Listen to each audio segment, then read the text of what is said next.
दोस्तों आपको बता दूं कि गाजा के लोगों को जबरदस्ती उनके मुल्क से निकालने के लिए आदेश 2 दिन पहले नेतन्याहू ने दिया और वो निकल रहे हैं तो उनको मार दे रहा है इजराइल।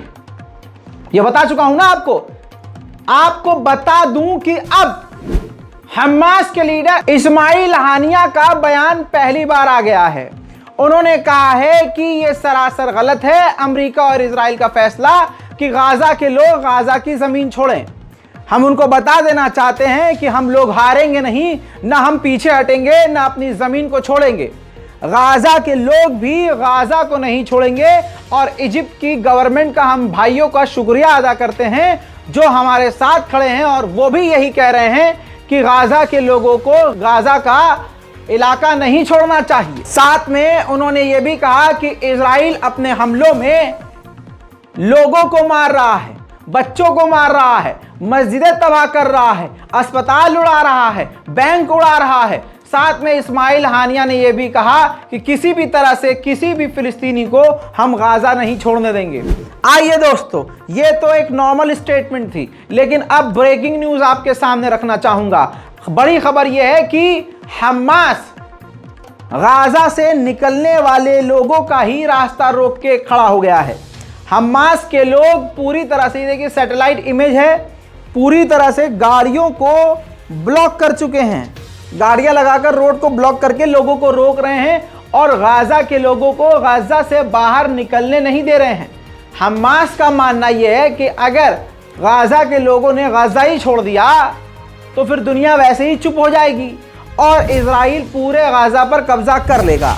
बता चुका हूं कि बॉर्डर पर भारी भरकम गाजा के तैनाती टैंकों की इजराइल ने कर दी है, लेकिन इजराइल की सेना कितनी भी बड़ी हो, लेकिन डरपोक कितनी है कि जब गाजा की तरफ से रॉकेट निकले तो सेना, यहूदी सेना को अपने टैंकों के पीछे भागकर छुपते हुए देखा गया।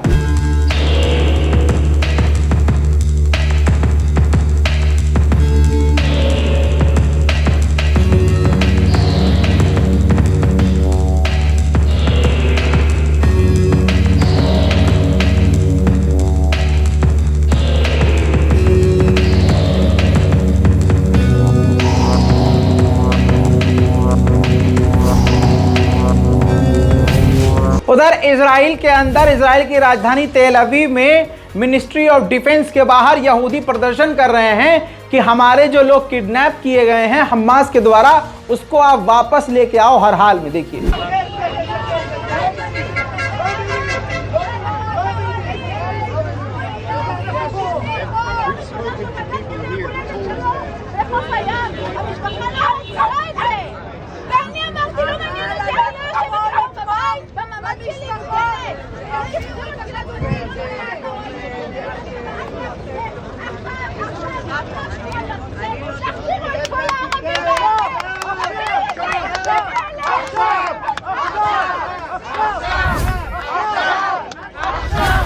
भारतीय वक्त के मुताबिक रात 11 बजे करीब नेतन्याहू का बयान आया कि हम ग्राउंड ऑपरेशन गाजा के अंदर बड़े लेवल का करने वाले हैं। उधर कहीं ना कहीं हिजबुल्लाह भी बीच बीच में एक्टिव होते हुए नजर आते हैं।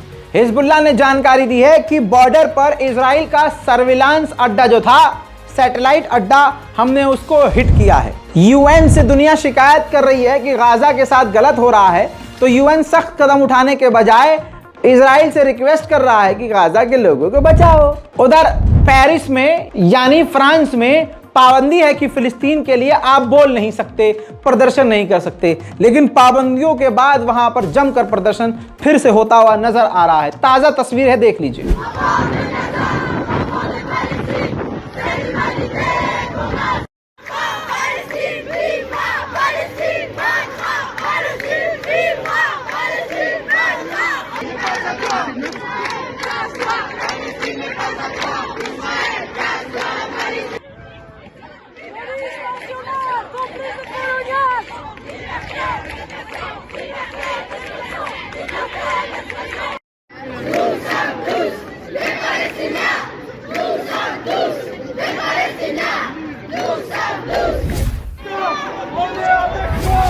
कुछ ही घंटे पहले गाजा के बॉर्डर के शहरों पर जबरदस्त बमबारी इजराइल ने की है, जिससे बड़ी तबाही मची है मेरे दोस्तों।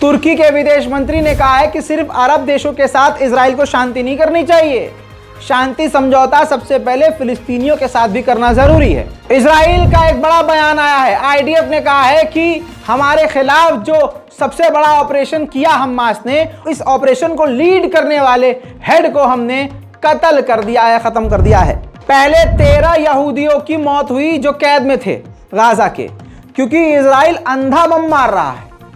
13 मरे थे परसों। अब बताया है हमास ने कि 9 और कैदी मारे गए हैं, क्योंकि इजराइल हर जगह हमला कर रहा है। तो टोटल 27 से 28 यहूदियों की मौत का जिम्मेदार खुद ये इजराइल है। बॉर्डर के इलाके को तो खाली करवा लिया है, अपने इलाके को भी, और गाजा को खाली करने को बोल दिया है। भारी भरकम टैंक की तैनाती अभी भी इजराइल कर रहा है, देख लीजिए।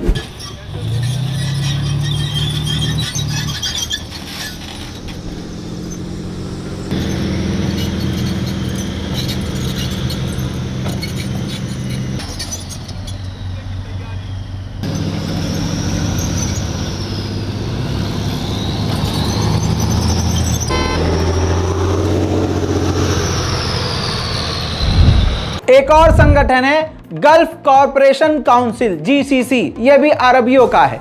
इन्होंने इतने बड़े संगठन से इतना बड़ा बयान दिया है, कहा है कि इंटरनेशनल कम्युनिटी सामने आए और ये हमले रुकवाएं। तुम क्या गधे का जो है पूंछ चूसने के लिए बैठे हो? क्या करने बैठे हो भाई साहब? पूरी दुनिया तुम्हें देख रही है, तुम दुनिया को देख रहे हो। रूस की एक बड़ी डेलीगेशन, एक बड़ा अधिकारी कतर में अगले हफ्ते हमास के लीडर से मिलने वाला है, जो यहूदी कैद में हैं हमास के, उनकी रिहाई के लिए। इजिप्ट ने बताया था कि हमला होने से पहले इजराइल पर हमने इजराइल को जानकारी दी थी, बार बार ये बात इजिप्ट ने कही, लेकिन अब मना कर दिया इजराइल ने। इजराइल ने कहा कि इजिप्ट ने हमको कोई जानकारी नहीं दी थी, झूठ बोल रहा है। दोस्तों, ताज़ा तरीन जानकारियों में अभी तक इतना ही। अगला अपडेट आपको रज़ाग्राफी पर मिलेगा। चैनल को सब्सक्राइब करिए और रिपोर्ट को शेयर कीजिए। हमारे दोनों चैनल को सब्सक्राइब करना जरूरी है, ताकि ज्यादा से ज्यादा जितनी मैं मेहनत कर सकता हूं, जितनी खबर दे सकता हूं, आपको देता रहूं। जय हिंद।